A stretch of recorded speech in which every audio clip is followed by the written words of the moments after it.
Dr. Peluso's here. How is everybody? How are we doing? Did we survive the week? I hope you did.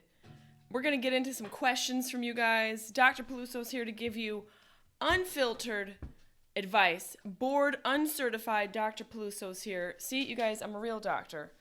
A real doctor of life. So don't go suing me. And I'm drinking on the job, bitches. I am drinking on the job. Let me get this microphone. There we go. Is that better? Is that better, everybody? Does everybody... Here, wait. Okay, a little adjustments. There we go.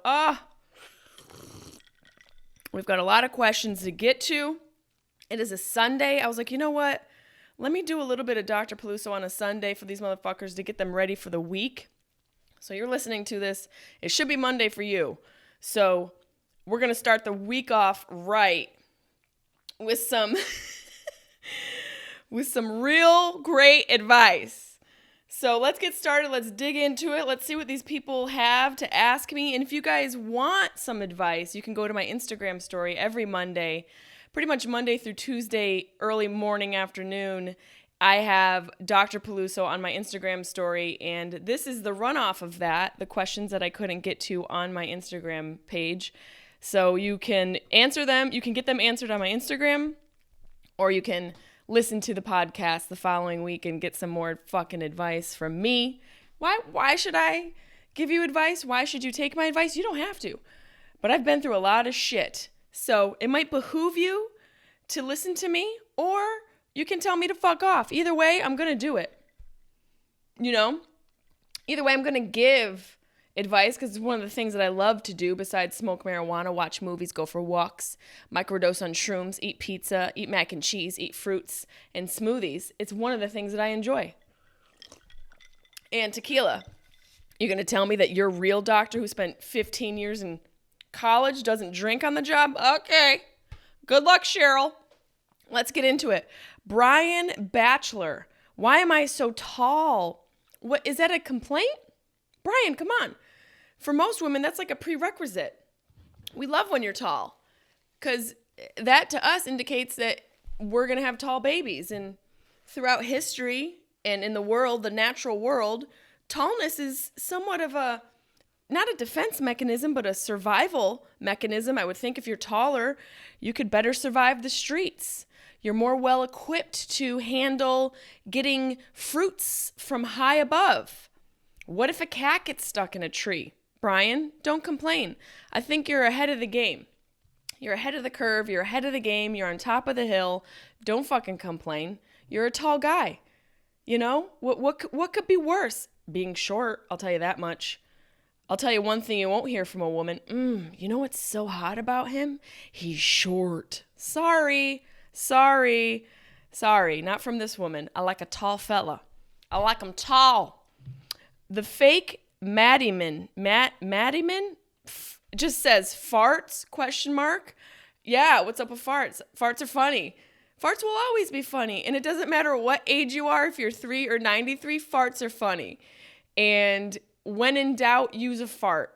Whether it's a kid or one of your loved ones who's in a old folks home, if you don't know how to communicate with them, like my father, before he passed away, he was non-communicative. And so my sister bought a fart card, and boy, that was the last time we talked to him, farting and laughing.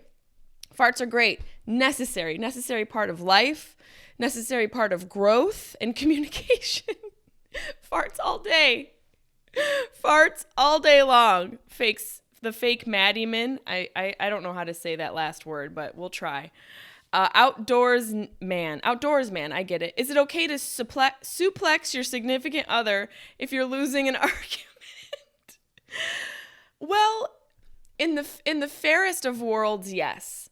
Maybe in the ancient world, for sure. Definitely in medieval times, could you suplex your significant other for a disagreement or losing an argument. I'm assuming you mean the wrestling move where they kind of flip you back, but in the modern world, that's domestic abuse, and you probably should seek out a therapist, like a real therapist, to work you through your anger issues. A lot of you dudes have anger issues, and not just dudes, but maybe I've dated angry dudes in my past.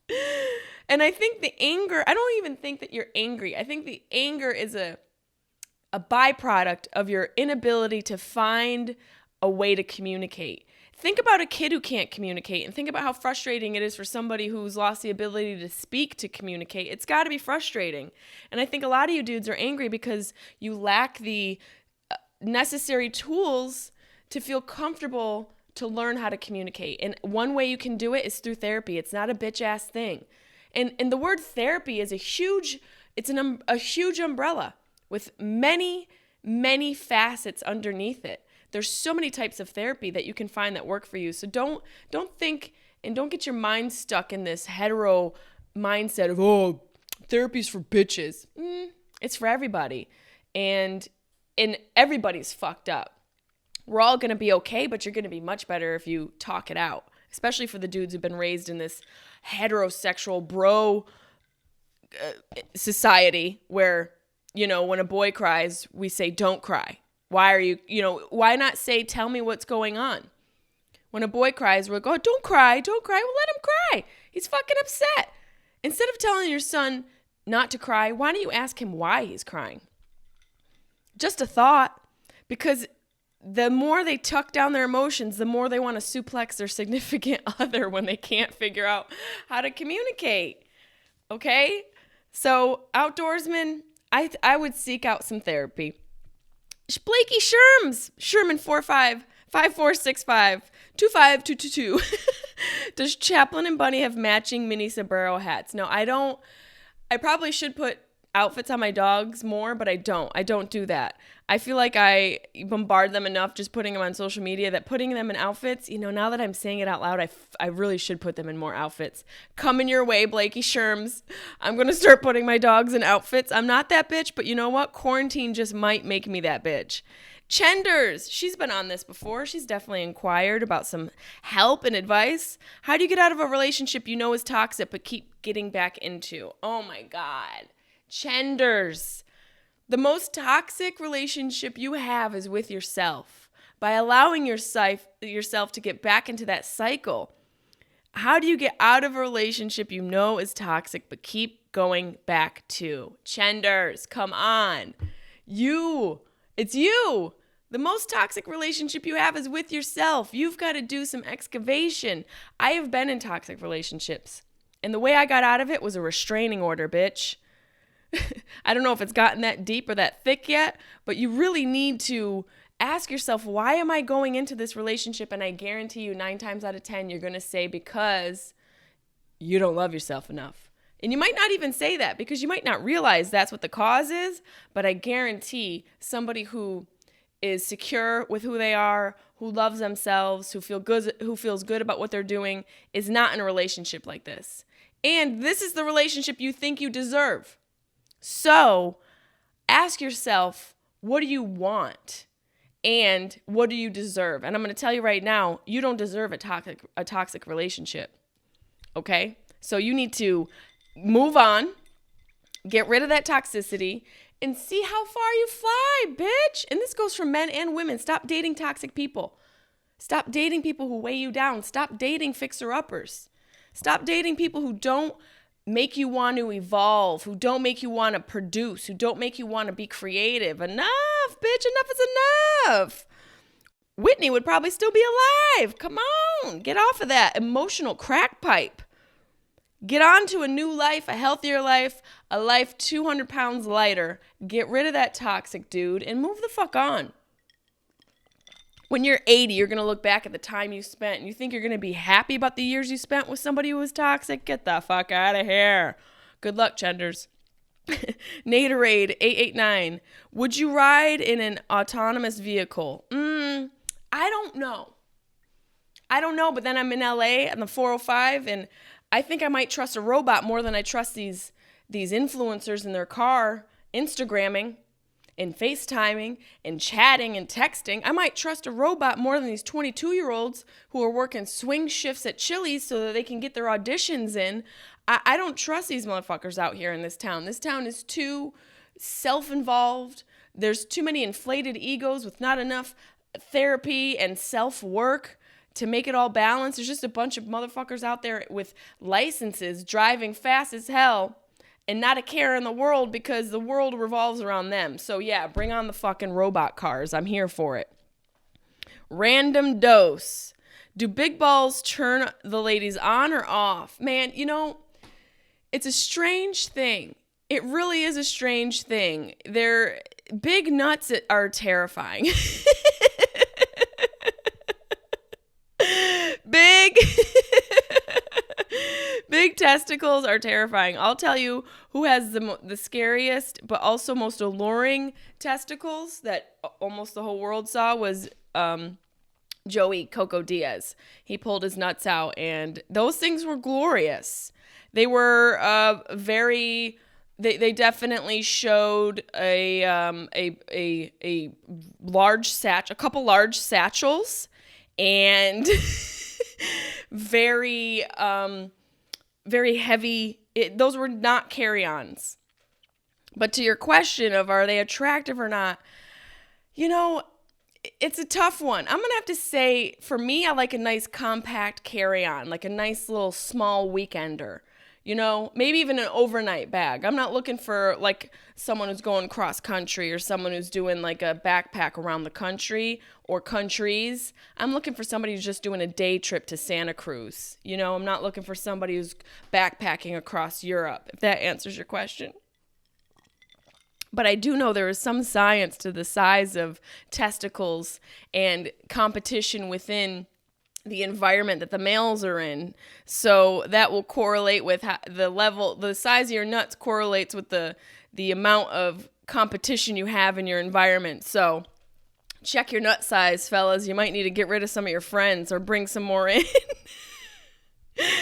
Delta 38, please prescribe me cocaine. No, never will I prescribe cocaine. I've never done it. It's not my vibe. I don't need it. Can you guys imagine me on cocaine? I would be shot through the ceiling, back down, across, like some sort of rabid ping pong ball. No way. I don't need cocaine. I have a natural zest for life. I wake up with energy. I don't even need caffeine. And cocaine is the caffeine of cocaine, and caffeine is the cocaine of caffeine. Did I just say the same thing twice? Do you see how I don't need cocaine? And I will not prescribe it to you. I will prescribe a brisk walk and some mushrooms. And weed. You need to slow down, motherfucker. You've got some demons you're not dealing with. Nobody needs cocaine. And I'm sorry if I'm a Debbie Downer. I'm saying this through my tequila glass and judgment. I'm judging you hard right now. You don't need cocaine. You don't need cocaine. Okay, narcos? Put the cocaine down. Have some burdock root. Relax. Nobody needs to hear your Shark Tank ideas, okay? No cocaine. No. Kevin Nett, would you ever peg a guy asking for Mike Pence? I don't know. If you don't know what pegging is, you're in a very vanilla relationship. I've never done it. It is just what you think it sounds like. It's pegging a guy. I if I love the guy enough and he was into it, I might be open to it. Never say never, Never say never about anything in life. If Stamos asked me to peg him, sure. I'll take one for the team. Have mercy. Strap it on. I'll make that thing, look like a little instrument so he feels at home. Like it's just, maracas. He's just getting a little maracas in the caca. You know what I'm saying? I'm here to provide love and connection. So if that's in the form of pegging for the man of my dreams, sure. Zendanoff, oh, that's it? Zedanoff. Is a hot dog considered a sandwich? God damn it. This is like his cereal soup. There's a lot of pressure to answer this question because I had 2 hot dogs. Well, they were turkey dogs because the thought of what's in an actual hot dog, even though it's so fucking good, I don't trust it. I don't want to eat lips and asses. Even though I just said I would peg a guy, I'm not sure about eating lips and asses. Unless it was Zoe Kravitz. Hello, gorgeous. I would definitely that orifice. But as far as classifying a hot dog as a sandwich, I'm going to classify a hot dog not as a sandwich, but as its own meal. That being said, it's not traditional sandwich because the bread is completely consistent with the shape of the meat. Heyo. And I also don't think that it classifies as a sandwich because the condiments are completely specific to the meat. I think the hot dog is a standalone situation that people should stop fucking around with. It's just a hot dog. It's not a sandwich. It's just a hot dog. Enjoy it. Life is short, but I'm not eating the real one unless it comes in the form of Zoe Kravitz in a bun. Okay. I'm not gay. I think she's gorgeous. Tim Fresh One. Hi, you are the best. You're sweet. I don't think I'm the best. I don't think I'm the worst. You know, one of my exes got a quote. I don't know where he got it from, but it always is stuck in my head. You're never as good as your best set. And this is referring to comedy. You're never as good as your best set, and you're never as bad as your worst. And I think that can apply to everything in life. You're never as good as you think you are, and you're never as bad as you think you are. We're just right in the middle. We're right in the middle, chilling. I think the pressure needs to be taken off of everyone to be the best. Oh, you got to be the best. Just do something with dignity, tenacity, and meaning. And the rest of it, it's like, who the fuck cares? Why are we so caught up? Oh, you got to be the fucking best. He's the best. She's the best. Oh, God, you got to be the GOAT. Really? We're calling the best the GOAT? Last time I checked, that thing needed people to survive. That thing lived in an enclosure. That doesn't sound great. Sounds kind of like the thing people have been fighting against for the past few hundred years. So I think you should just try and be present and work with that. I think a lot of people have a harder time being present than they do being the GOAT. So thank you. Tigers 55. What type of hard drugs will you consume when Kanye wins the election? Now, I know I said I didn't do cocaine, but I don't know. I've thought about this a little bit. I've thought about what I'll do, and I don't know. I don't know because I had this conversation in the living room with a friend of mine recently, and we were saying there's no way Kanye is going to be president. There's no way. And I said, does this sound familiar? Does this conversation sound familiar, like from a few years ago where we were like, there's no way he's going to be president. There's no way. And then he became president. Never say never. And we're on a fucking ride. At this point, it's a ride. So treat people well. Try and do what you can do to thrive, not survive. And stock your weed. My drug will be weed and shrooms.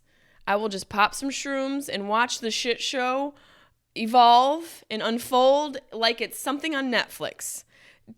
Kanye in office will be like the new season of Tiger King. And I'm just going to watch it from my couch and hope that it doesn't reach the inside of my apartment in any way, shape, or form. Oh, God.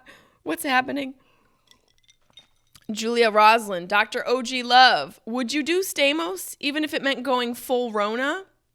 Going full on Rona. You know, I would have to take one for the team. I'd have to take one for the team, for all my girls, for all my 90s babies, for all my ladies who have Stamos love, who are about that have mercy life. Yes, I would have to take one for the team. And, I wouldn't even be taking. I think it would be given to me. Judging by my latest quarantine fupa that I've grown, I'm pretty sure Stamos would be about it. So, you're welcome. Lex Delaney, BFF's bachelorette weekend in Palm Springs is giving me anxiety. Don't feel comfy going. I don't go. Why are people getting married now? What are you people doing?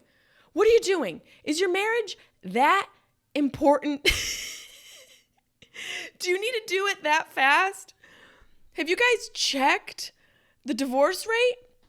Why are you rushing to do something that is not guaranteed? Why don't you just wait? I guarantee you if you wait through this corona thing, you will save yourself thousands and thousands of dollars in divorce lawyer money. Just wait. I know it seems romantic. Let's just get married in COVID. No, it's a fucking quarantine. Stop walking your daughters down the aisle through a fucking fence. Enough is enough. Follow the flow. Go with the flow. Be water. Okay? I watched that Bruce Lee documentary, Be Water. The water's in a glass, it becomes the glass. A water's in a bowl, it becomes the bowl. People are in a quarantine, we become the quarantine. Stop trying to fight it. Go with the flow. No more getting married in quarantine. Don't go to your fucking friend's wedding. They're going to get divorced anyways. So save the money, bitch. Sky Films Media. Would a smack on my rump give me better sex drive?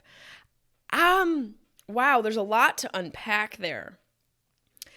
Sex drive is influenced by a lot of factors in your life. First, before you get smacked on your ass, you got to ask yourself what kind of foods you're eating, how much sleep you're getting, what your exercise level is, what your community is like. Are you doing self-care days and taking a self-inventory, doing a little emotional check, maybe some journaling for men and women?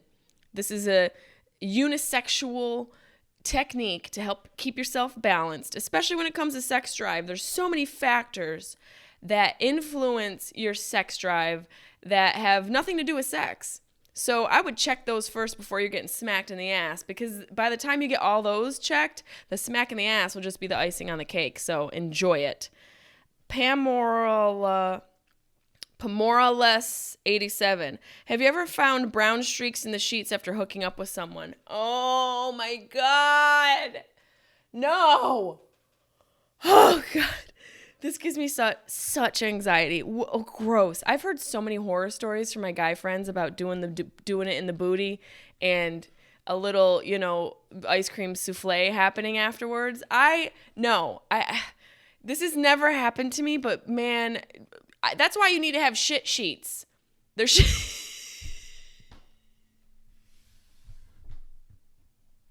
shit sheets.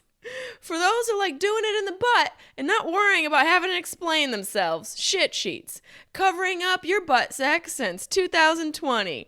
I think I should create shit sheets. Just brown sheets. Same way girls have the red towel. If you don't know about the red towel, it sounds like a new Netflix series. If you don't know about the red towel, it goes hand in hand with shit sheets.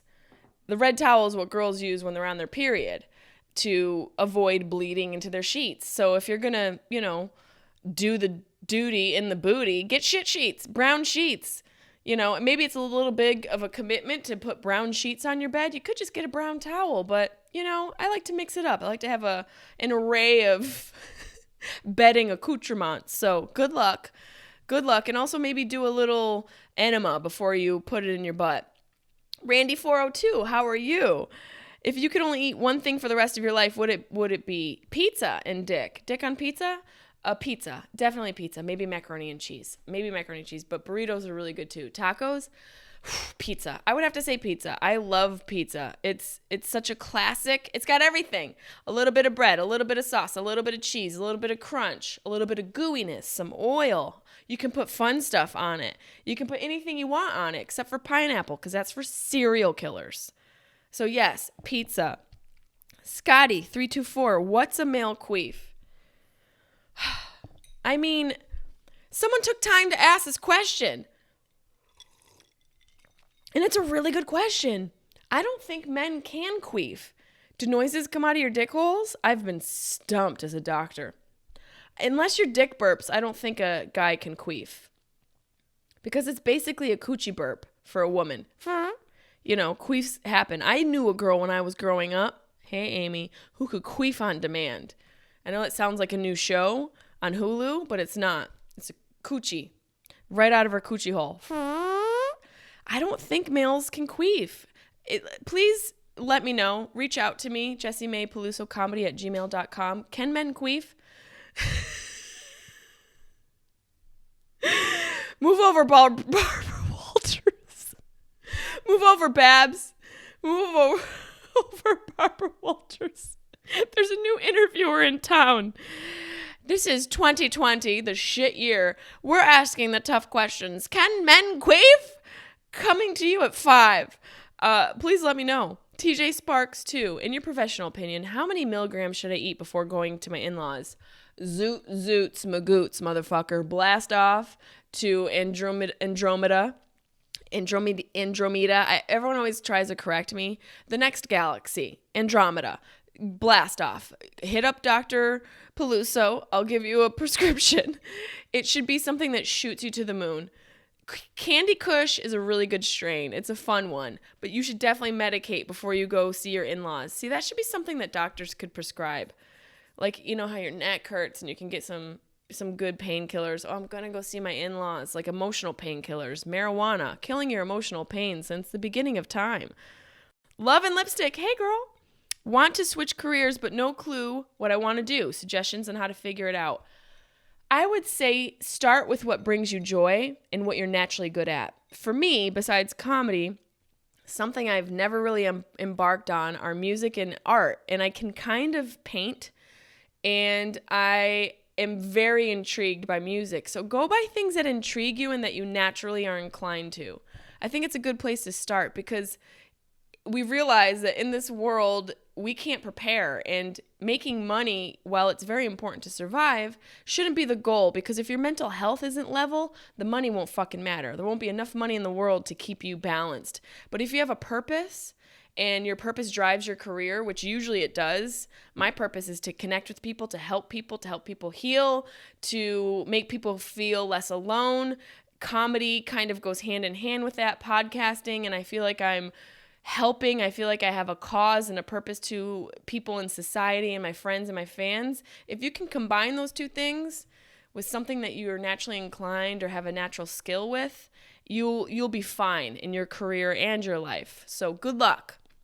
Steven, 1987. So if I smoke too much weed, should I smoke more? I mean, they say fight fire with fire, right? Absolutely. Also keep some pine nuts and citrus around because it can balance out the high, and some CBD, maybe some snacks. If you get too high, one of the greatest things you can do for any type of anxiety, which is generally what happens when you get too high, is movement. Move, go for a walk. If you're sitting down in an apartment, get out of the apartment and go for a walk. Clear your mind. Go for a nice walk. Go for a jog. Fuck it. Go for a nice midnight jog. But being stagnant with your thoughts just begets more negativity. So I say the best thing to dealing with that is movement. Get the fuck out of your scenario and move yourself. Move yourself. Lamowski, weed makes dick hard. Normal? Asking for a friend. Sounds great. I mean, you found the best type of natural Viagra there is in the world. Good for you. Marijuana has a great way of opening up a lot of things in people. And for some people, they get horny. For some people, their dick gets hard. You know, I don't think it's normal or not normal. I think it's just an effect of the weed. So good for you. That's a great side effect. I would keep that as a front effect and maybe a behind effect, maybe from the side effect. So good for you. I would put that to use, sir. Especially if you're in a relationship, it's nice to know that you've got a little trick up your sleeve to make your baby arm come out of your pants sleeve. Tequila was a good choice. DJ LeBlanc 77. Did you watch The Real Meaning breakdown of Drag Me to Hell? I didn't. Do I need to Google? If you guys want to know what he's talking about, I have my show BAM, Bong and Movie, on my YouTube channel, which is a movie companion show. It comes out every Friday. Last week we had some technical difficulties, so it released yesterday on Saturday. It's called BAM. It's Bong and Movie companion episode, and I got the idea from Joe Rogan. You guys have probably heard about it 100 times and are like, all right, shut up, bitch. We get it. You have a new show. But this is what he's referring to. We featured this past couple days was Anchorman, the Legend of Ron Burgundy, which is so fucking funny. And then we did Drag Me to Hell, Pineapple Express, and Battlefield Earth. So if you guys want to send me suggestions about what movies to watch so you can watch them along with me, it's kind of like a movie companion / director's commentary, even though I didn't direct these movies, but I feel like I did because I'm such a movie whore. Send me your suggestions, Jessimae Peluso Comedy @gmail.com. I want to know what movies you guys want me to watch. But I don't know The Real Meaning, the breakdown of Drag Me to Hell, so now I'm going to have to Google after this. Thank you, DJ LeBlanc. Cali Girl 007. Did you find a colon cleanse that did the job? No. I need to put that on my to-do list. Colon cleanse. Let me see if I have my to-do list here. I work with a to-do list every week, and I scratch it off so I see my success, and I'm going to add colon cleanse. Because I didn't add it to my to-do list, so I forgot about it. So thank you, Cali Girl 007. I'll get back to you. I want to do a coffee cleanse. I'll let you know if those grinds cleaned me out. Tatum Temple. How many joints do you smoke in a day before it is too many? I don't think it's ever too many if it doesn't inhibit your ability to be productive. And a lot of people like to blame the weed for being lazy. You're just a lazy person. Weed, look, I smoke every day and I am not lazy. I am the antithesis of laziness. Weed is not the problem. You're the problem. Some weed, sure, will put your ass in the couch, but last time I checked, Snoop was pretty fucking successful. Wiz Khalifa was pretty fucking successful. Willie Nelson was pretty fucking successful. And the list goes on and on and on. There's a lot of motherfuckers who smoke weed on a regular basis who get shit done. So I would say it's too many joints if you stop doing stuff. Or maybe you don't even need that much and it makes you lazy. Weed might not be for you, or you're just a lazy motherfucker. Either way, you have to find motivation outside of things you're putting into your body that can keep you moving in life. So don't blame it on the ganja. Zakahan, do you like turtles? Yeah. I grew up on, I don't even want to say. I grew up on a place of a street that's named after an animal close to that. Tortoise Ave is where I grew up. And I've always had an affection for them. It's really strange that you ask that. I've always loved them because it reminds me of home and growing up and, you know, being raised in a really cool neighborhood. We had a lot of kids in our neighborhood. It was relatively safe. I would go outside. You know, it was that type of upbringing where we could go outside and play and come back by the time the street lights went out. And there were a couple times where there were some creeps. I definitely saw a dick coming at me once. That was the first time I ever saw a dick, which is going to be in my special if we can ever shoot the special through this quarantine. And another guy tried to snatch me up in front of my house. But I think you guys are like, wait, we need elaboration. I'll tell you. So my friend Amy and I, one of my best friends growing up, we were playing in the front lawn. I think it was Amy or my friend Lindsay. And this car pulls up like a Caprice Classic. And this guy in this really shitty hairdo rolls down. Well, I mean, I think he had like physically roll down like lean across and roll down the window because, you know, that's how cars were back then. I am so young. He asks us if we want to hang out with him and he's got candy in the car. I mean, stereotypical kidnapper, right? Stereotypical sex demon, stereotypical pedophile. You got candy in the car. You know how much that works on kids? Every kid would be like, fuck yeah. Especially these kids today. My mom doesn't let me eat candy. We can have Reese's Pieces. This guy's going around snatching them up left and right on Swedish Fish alone. Hell, you could kidnap me today on a bag of Swedish Fish. But this guy goes, hey, you guys want to hang out? I got candy in the car. And I go, well, would you want to come in the house? Because my mom has a whole bowl of it right now. And I meant it. Nancy had some candy out, and I thought this guy wanted to hang out. This is why bitches go missing.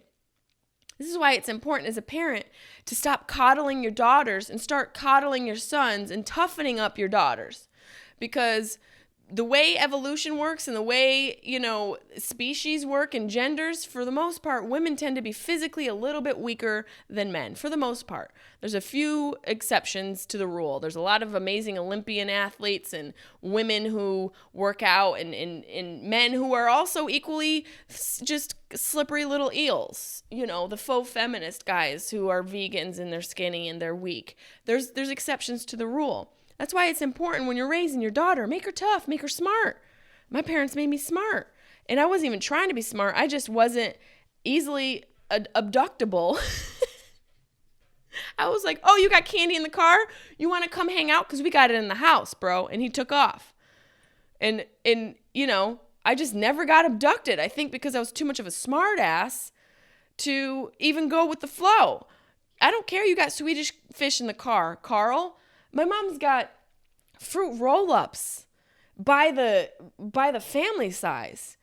And we got Reese's Pieces. And we got those little, you know, soda bottle things when you bite off the wax top, you can drink the sugary juice on the inside.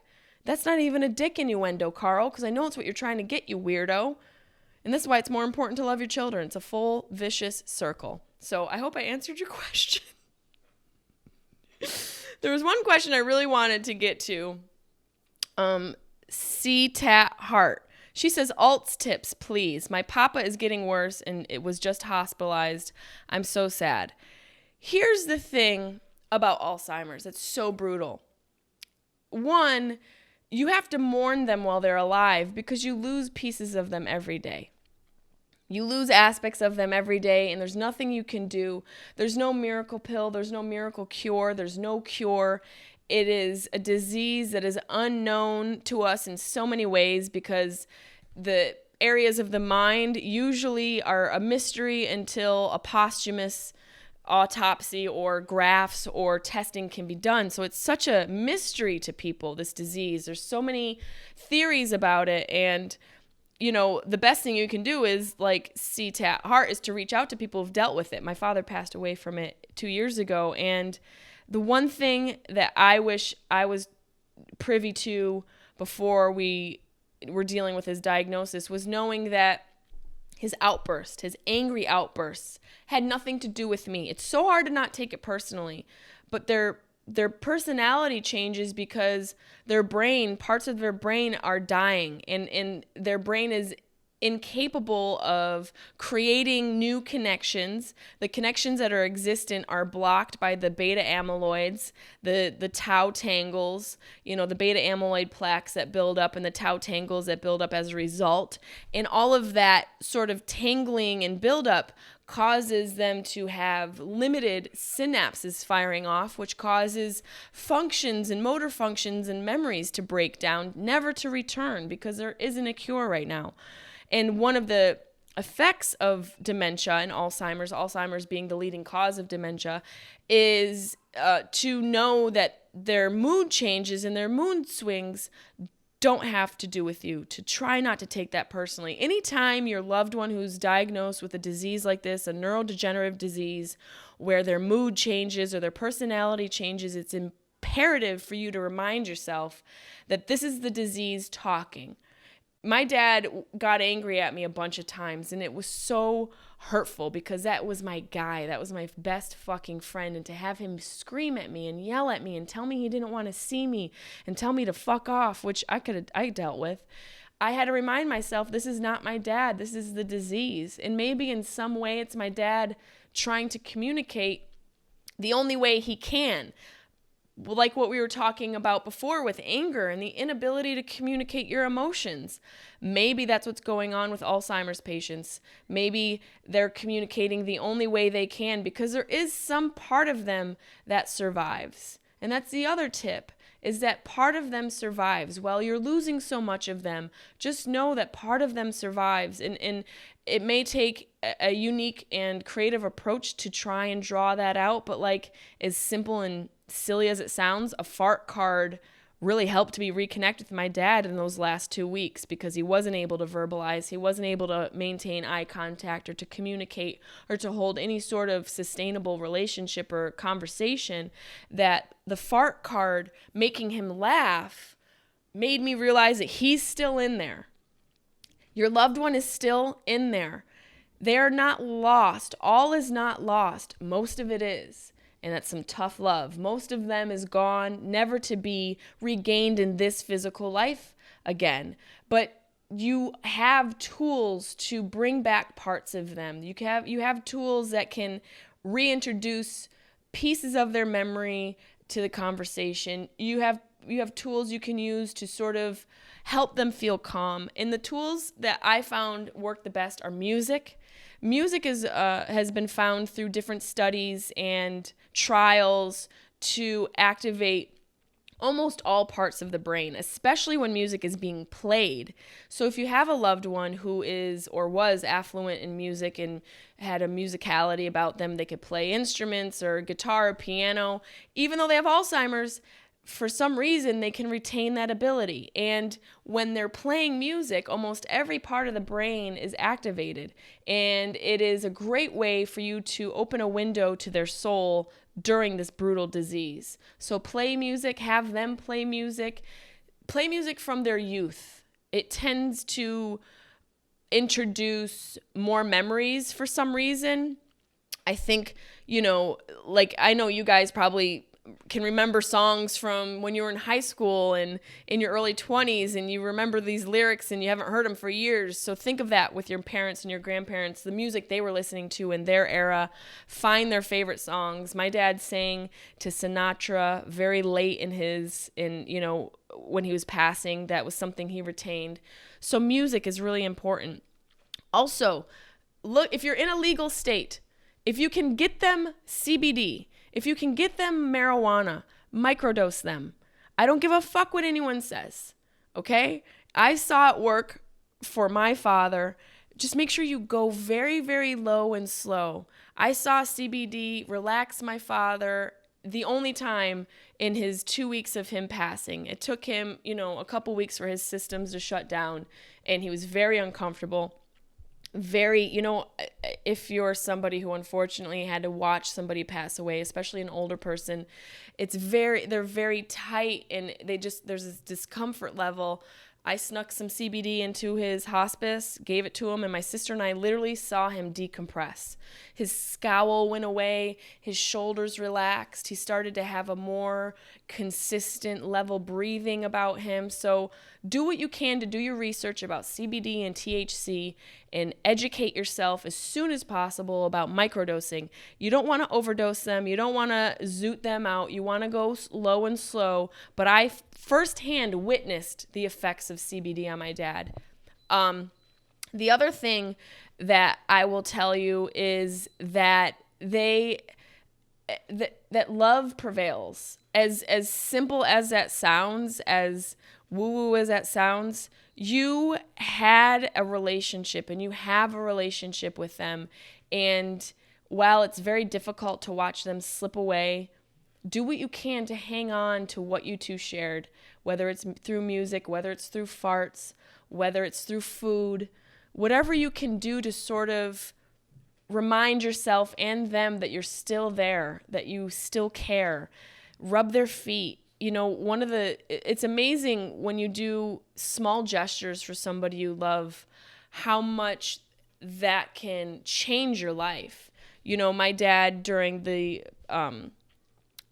during his whole diagnosis, I really learned what love meant. I really learned what the capability I had to go deep for somebody I cared about and to do simple things that from somebody's perspective didn't seem like anything big, but in the moment, it's such a huge act of love. Like anywhere from lotioning my dad, his dry skin, just putting lotion on him and really being in that moment and making sure that I wasn't just moisturizing his skin, that I was also letting him know that he wasn't alone. You really want to find a way to connect and be as present as you can for them, because while they can't communicate the way you want them to, they're still there. So love is such an important thing to use, and it's the most important tool to use during any scenario like that, but in life in general. But if you're dealing with a disease as brutal as Alzheimer's, that love can be such an invaluable tool for you, even when you're feeling pain, even when you're feeling angry that they're angry at you, you're angry that there's no cure, you're worried, you're frustrated. I get it. I went through all of those emotions, feeling a helplessness that I never felt before.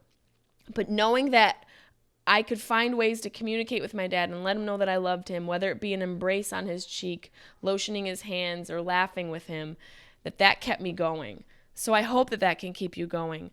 So try some music, try some love, try some weed, and let me know how it goes. And I'm sending you all the love and hope and positive energy I can. And also take care of yourself. I had a couple good friends remind me to take care of myself, because it's a heavy fucking thing to deal with. Anybody who's sort of dealt with that, parents who lose children, or people who are losing people to COVID right now, it's heavy. And we have such a guilt about caring for ourselves that I never understood. I mean, I get it, but it's such a wasted emotion, because at the end of the day, if you don't fill your tank, you're going to be on empty trying to help the one you care about, and you're going to be no good for them. Come to them as full as you can. And, do that through sleep, do that through as much clean eating as you can, exercise, journaling, all those things. Find a way to refill your tank so that you can be full for the person you love. And that's what this is all about. we like to bullshit. I'm drinking tequila, having fun with Dr. Peluso. But if I can offer you anything, if I can feel like I'm contributing, it's through this. It's through offering you guys a little bit of insight, funny shit, real shit, heartbreaking shit to keep you going through your day. So I appreciate you guys listening. Make sure you subscribe to the YouTube channel, youtube.com/Jessimae Peluso. Every Friday, a new movie drops on BAM, Bong and Movie. If you want to send me suggestions, email me movie suggestions at Jessimae Peluso comedy@gmail.com. What else? Our Patreon page, our club, the Funhouse, you already heard about in the beginning of the show. So go there, join with whatever tier you want, become a part of the Funhouse Club. It's a great time. And yeah, just take care of each other. Have a great week. You guys are amazing. Thank you for listening. Thank you for your continued patronage, your continued fanship, and just for being here for me. And go to my Instagram page, Jessimae Peluso, and if you have any questions, drop them. I'll either answer them on the Instagram story or on Dr. Peluso episodes on the Sharp Tongue podcast. Keep it real. Live your truth. Don't be an asshole. You got this. You got it. And if you don't, get tequila. Okay?